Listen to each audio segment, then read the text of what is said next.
ಹಳ್ಳಿ ಇದೆ. ಈ ಹಳ್ಳಿಯ ಜನರು ತುಂಬ ನಿಷ್ಕಲ್ಮಶ ಮನಸ್ಸಿನವರು. ಪರಿಸರವನ್ನು ಭಕ್ತಿಯಿಂದ ಪೂಜಿಸುತ್ತಾ ನಮ್ಮವರು ತಮ್ಮವರು ಎಂದು ಸ್ನೇಹ, ಪ್ರೀತಿ, ನಂಬಿಕೆಯಿಂದ ಸಂಸಾರದಲ್ಲಿ ಜೀವಿಸುತ್ತಾ ಪ್ರಾಣಿಗಳನ್ನು ತಮ್ಮವರಲ್ಲಿ ಒಬ್ಬರೆಂದು ಭಾವಿಸುತ್ತಾ ತಮ್ಮ ಜೀವನವನ್ನು ನೆಮ್ಮದಿಯಿಂದ ಸಾಗಿಸುತ್ತಿದ್ದಾರೆ. ಈ ಜನರಿಗೆ ಅತಿ ಪ್ರೀತಿಯ ಒಬ್ಬ ಸ್ನೇಹಿತನಿದ್ದಾನೆ.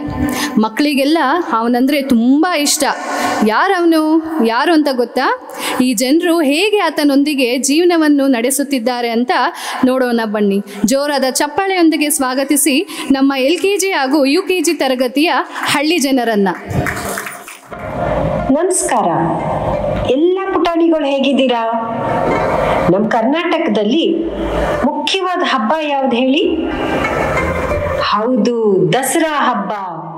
ಸೊ ದಸರಾ ಹಬ್ಬದಲ್ಲಿ ಅಂಬಾರಿನ ಹೊತ್ತು ತರೋದು ಯಾವ ಪ್ರಾಣಿ? ಆನೆ. ಹೌದು, ಆನೆ. ಸೊ ಇವತ್ತು ಹಾಗಾದ್ರೆ ಆನೆದೊಂದು ಕತೆ ಹೇಳ್ತೀನಿ. ಎಲ್ಲರೂ ರೆಡಿ ಇದ್ದೀರಾ?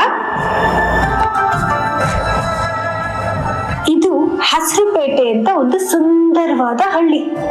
ಎಲ್ಲೆಲ್ಲಿ ನೋಡಿದ್ರು ಹಸಿರು. ಇಲ್ಲಿನ ಜನಗಳು ಎಲ್ಲರೂ ಒಟ್ಟಿಗೆ ಸಂತೋಷವಾಗಿ ಖುಷಿಯಾಗಿರ್ತಾರೆ.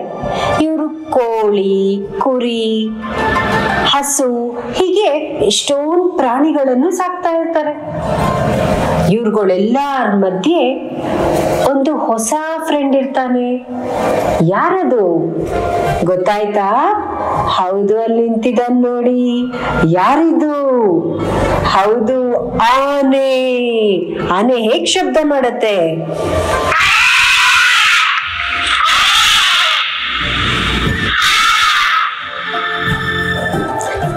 ಇವನ್ ಹೆಸರೇನ್ ಗೊತ್ತಾ? ಗಜಪತಿ ಚಲಪತಿ ಅಂತ. ಚೆನ್ನಾಗಿದೆ ಅಲ್ವಾ?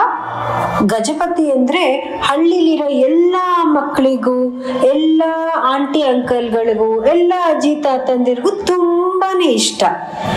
ಎಲ್ಲಾರ ಜೊತೆ ಗಜಪತಿ ತುಂಬಾನೇ ಕ್ಲೋಸ್ ಆಗಿರ್ತಾನೆ. ಇಲ್ಲಿ ನೋಡ್ತಿದ್ದೀರಲ್ಲ, ಇವ್ರ ಹೆಸರು ರಾಮಪ್ಪ ಅಂತ. ಇವ್ರೊಬ್ರು ಹಣ್ಣು ಮಾರೋರು. ದಿನಾಗ್ಲೂ ತಪ್ಪೇನೆ ಗಜಪತಿಗೆ ಬಂದು ಅವನ್ ಫೇವ್ರೆಟ್ ಫುಡ್ ಬಾಳೆಹಣ್ಣನ್ನ ಕೊಡ್ತಾರೆ. ಹೀಗೆ ಹಳ್ಳಿ ಜನರೆಲ್ಲಾನು ಗಜಪತಿಗೆ ಏನಾದ್ರೂ ಒಂದು ತಿಂಡಿ ಕೊಟ್ಟು ತುಂಬಾ ಚೆನ್ನಾಗಿ ನೋಡ್ಕೋತಿರ್ತಾರೆ.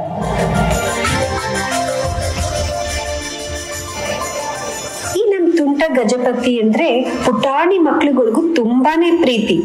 ದಿನಾಗ್ಲೂ ಅವನ ಜೊತೆ ಕೂಡಿ ಎಲ್ಲಾರು ಬಾಲ್ ಆಟ ಆಡೋದು, ಕಣ್ಣ ಮುಚ್ಚಲೆ ಆಟ ಆಡೋದು, ಹೀಗೆ ಹಲವಾರು ಆಟಗಳು ಆಡ್ಕೊಂಡು ಖುಷಿಯಾಗಿರ್ತಾರೆ. ಹೀಗೆ ಒಂದಿನ ಆಟ ಆಡ್ಬೇಕಾರೆ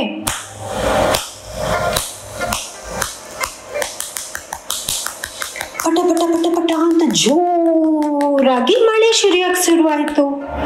ಮಕ್ಕಳೆಲ್ಲ ಓಡೋದ್ರು. ಆದ್ರೆ ಗಜಪತಿ ಮಾತ್ರ ಫುಲ್ಲು ನಿಂದೋದ. ಈ ಜೋರ್ ಮಳೆಯಿಂದ ತಪ್ಪಿಸ್ಕೊಳಕ್ಕೆ ಗಜಪತಿಗೆ ಎಲ್ಲೂ ಜಾಗ ಸಿಗ್ಲಿಲ್ಲ. ಮಳೆ ನಿಂತಾದ್ಮೇಲೆ ಗಜಪತಿ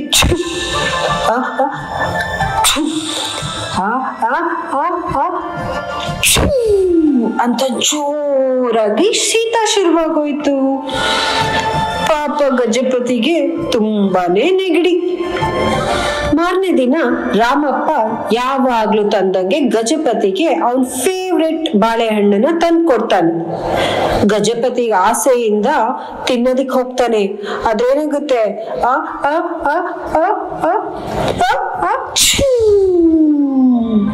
ಅಂತ ಜೋರಾಗಿ ಸೀನ್ ಬಿಡ್ತಾನೆ. ಆಮೇಲೆ ಏನಾಗುತ್ತೆ ಗೊತ್ತಾ? ರಾಮಪ್ಪ ತಂದಿದ್ದ ಬಾಳೆಹಣ್ಣು ಬುಟ್ಟಿಯಿಂದ ಬಿದ್ದೋಗುತ್ತೆ ಅಂತ ಗಜಪತಿ ಒದ್ದಾಡ್ತಿದ್ದಾಗ ಪೋಸ್ಟ್ಮನ್ ಅಂಕಲ್ ಬಂದು ಏನಾಯ್ತು ಅಂತ ಕೇಳ್ತಾರೆ. ಆಗ ಗಜಪತಿ ಜೋರಾಗಿ ಮತ್ತೊಮ್ಮೆ ಅಂತಾರೆ. ಢಮ್ ಅಂತ ಒಬ್ರಿಗೊಬ್ರ ಮೇಲೆ ಧಬಾರ್ ಅಂತ ಬಿದ್ದೋಗ್ತಾರೆ. ಇಬ್ರಿಗೂ ಚೆನ್ನಾಗಿ ಏಟಾಗುತ್ತೆ. ಈ ವಿಷಯ ಹೇಗಾರ ಮಾಡಿ ಊರವ್ರಿಗೆಲ್ಲ ಹೇಳ್ಬೇಕು ಅಂತ ಹೊರಟೋಗ್ತಾರೆ. ಆಮೇಲೆ ಗಜಪತಿಗೆ ಪಾಪ ರಾಮಪ್ಪನ ಪೋಸ್ಟ್ಮನ್ ಬೀಳಿಸ್ಬಿಟ್ನಲ್ಲ ಅಂತ ತುಂಬಾ ಬೇಜಾರು ಮಾಡ್ಕೋತಿರ್ತಾನೆ. ಆದ್ರೆ ಮತ್ತೆ ಅವನ್ಗೆ ನೆಗಡಿ ಆಗೋ ತರ ಆಗ್ತಿರುತ್ತೆ. ಆ ಆ ಛೂ ಆ ಆ ಆ ಆ ಆ ಛೂ ಅಂತ ಜೋರಾಗಿ ಸೀನ್ತಾನೆ. ಅಲ್ಲೇ ಹೊಲ ಮೇಯ್ತಿದ್ದ ಹಸುಗಳೆಲ್ಲಾನು ಗಡಗಡ ಗಡಗಡ ಗಡಗಡ ಅಂತ ನಡಗ್ಬಿಟ್ಟು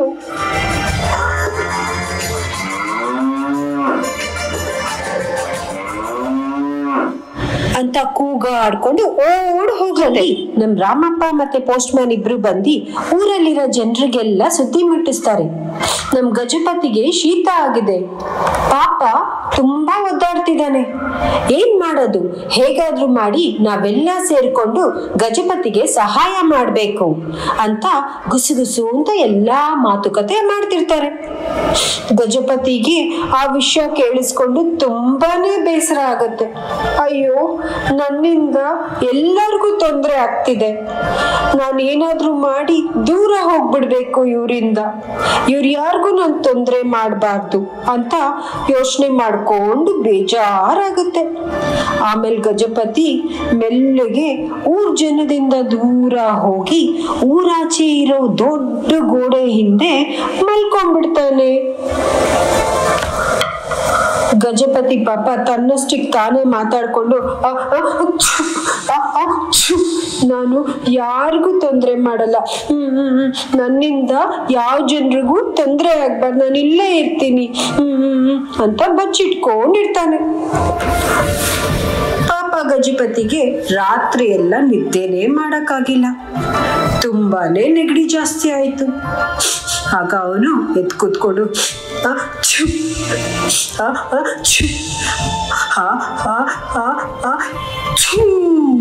ಅಂತ ಜೋರಾಗಿ ಸೀಂದ. ಆಮೇಲೆ ಏನಾಯ್ತು ಗೊತ್ತಾ, ಮಲಗಿದ್ದ ಊರಿನ ಜನ ಎಲ್ಲ ಮನೆಯಿಂದ ಈಚೆ ಬಂದ್ರು. ಏನದು ಏನದು ಶಬ್ದ, ಏನದು ಅಷ್ಟು ಜೋರಾಗಿ ಕೇಳಿಸಿದ ಶಬ್ದ ಅಂತ. ಆಮೇಲೆ ಅಯ್ಯೋ ಪಾಪ ಗಜಪತಿ ಮತ್ತೆ ನೆಗಡಿ ಜಾಸ್ತಿಯಾಗಿ ಸೀನಿರ್ಬೇಕು, ಬೆಳಿಗ್ಗೆ ವಿಚಾರಿಸೋಣ, ಇಷ್ಟೊತ್ತಲ್ಲಿ ಏನು ಮಾಡೋದಿಕ್ಕಾಗಲ್ಲ ಅಂತ ಎಲ್ಲಾರು ಮತ್ತೆ ಹೋಗಿ ಮಲ್ಕೊಂಡ್ರು. ಪಾಪ ಗಜಪತಿ ನನ್ನಿಂದ ಮತ್ತೆ ಎಲ್ಲಾ ಊರ್ ಜನಕ್ಕೆಲ್ಲ ತೊಂದ್ರೆ ಅಂತ ರಾತ್ರಿ ಎಲ್ಲ ಹತ್ಕೊಂಡು ಕಾಲ ಕಳ್ದ.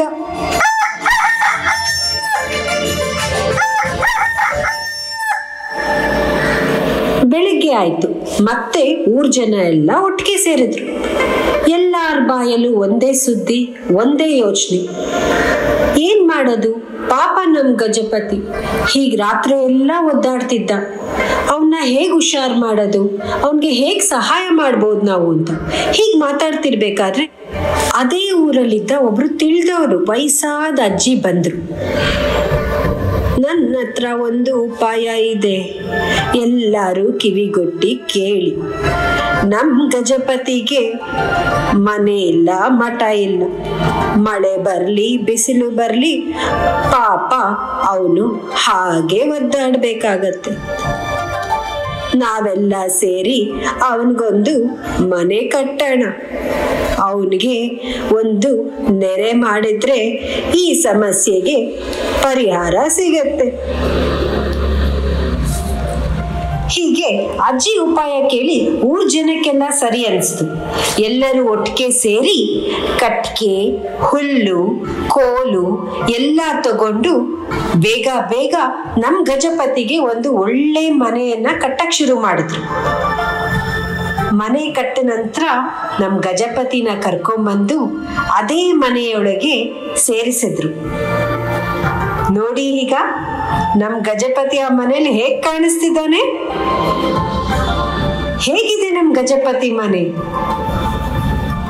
ಇವಾಗ ಯಾವುದೇ ಮಳೆ ಬರ್ಲಿ ನಮ್ ಗಜಪತಿ ನೆನೆಯಲ್ಲ. ಅವನ್ಗೂ ಕೂಡ ಈ ಮನೆ ತುಂಬಾನೇ ಇಷ್ಟ ಆಯ್ತು. ಅವನ್ ಎಲ್ಲಾ ಊರ್ ಜನರಿಗೂ ತುಂಬಾ ಧನ್ಯವಾದ ಹೇಳ್ದ. ಹಾಗೆ ರಾಮಪ್ಪ ತಂದ್ಕೊಟ್ಟಿದ್ ಬಾಳೆಹಣ್ಣು ಚಪ್ಪರ್ಸ್ಕೊಂಡ್ ತಿಂದ. ಹೀಗೆ ನಮ್ ಗಜಪತಿ ಹೊಸ ಮನೇಲಿ ಕುತ್ಕೊಂಡು ಹೊಟ್ಟೆ ತುಂಬಾ ಬಾಳೆಹಣ್ಣು ತಿನ್ಬೇಕಾರೆ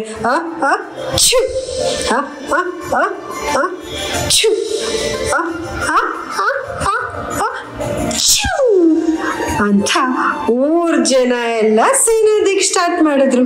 ಇದನ್ ನೋಡಿ ಅಲ್ಲೇ ಇದ್ದ ಹಸು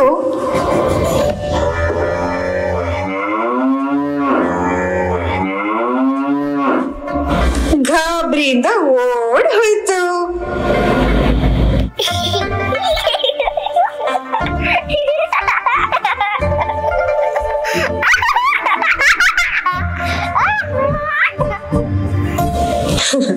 ಇದೇ ನೋಡಿ ನಮ್ ಗಜಪತಿ ಚಲಪತಿ ಅವಾಂತರ. ಹೇಗಿತ್ತು ಈ ಆನೆ ಕತೆ? ಚೆನ್ನಾಗಿತ್ತ? ಎಲ್ಲ ಮಕ್ಕಳು ಎಂಜಾಯ್ ಮಾಡಿದ್ರ? ಇವತ್ತಿಗಷ್ಟೇ. ಧನ್ಯವಾದಗಳು.